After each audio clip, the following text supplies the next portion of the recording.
Welcome to Guest Story Time. Today's guest,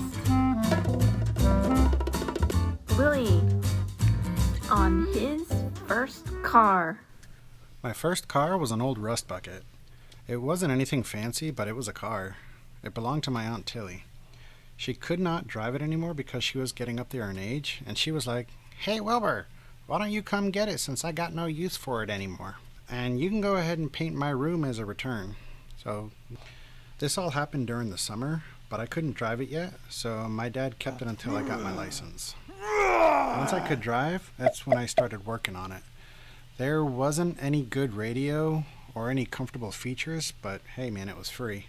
I got a new radio system. You look at the value of the car, my radio was worth more than the car was valued. Over time in college, that's when more problems started to arrive. Even the brakes began to rot. When I went to go step on the brake pedal, my foot went right to the floor. I was like, uh-oh. Luckily, I learned how to work around the messed up brakes before I could fix it and still be able to drive to class. As I'm making my way across the campus, I saw my buddy Jason walking. I rolled up next to him and I was like, "Hey man, do you need a lift? I can give you a ride since we're both going to the engineering building." He goes, "Yeah dude, sure." And he gets in and I say, "Oh, by the way," this is when the light turns green, "my brakes don't work." And he just looked at me all wide-eyed like, "What?" I was like, "Don't worry, I know how to use the e-brake." We made it across campus just fine, but that was definitely the last time he rode there with me in that car.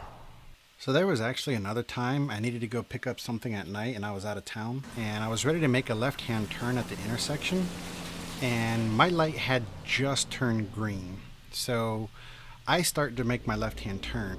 This other truck that was sitting there decided to go at the same time. Mind you, I have the green light, he has the red light, but he decides to go at the same time I'm making my left-hand turn, and the dude just hit me. Right on from the driver's side of the car and punched in right above the wheel, and I was like, oh hell no.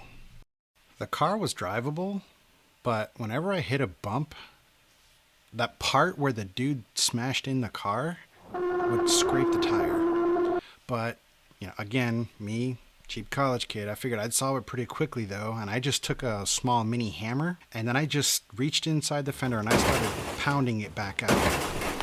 Now it really looked like it came from the hood. I'm talking ghetto, man. I went from grandma car to hood rat real fast.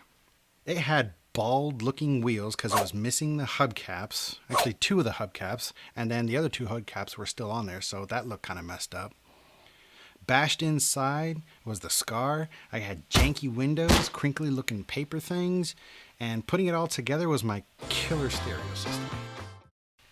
It bugged me a little at first, but then I was like, the hell with this thing. I'm just going to have fun with it. People had given me looks all weirded out to see this white guy jump out of this ghetto busted up car.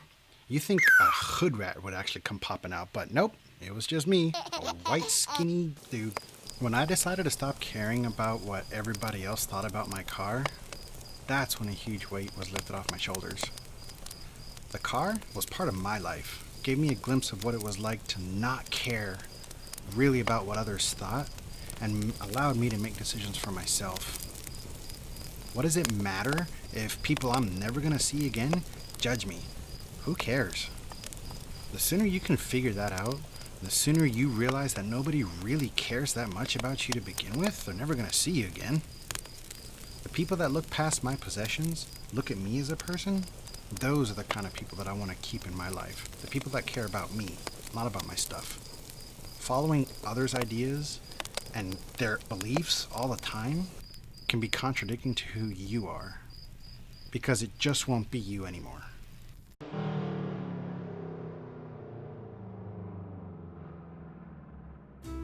Thank you for watching Guest Storytime. For more real life stories, like and subscribe.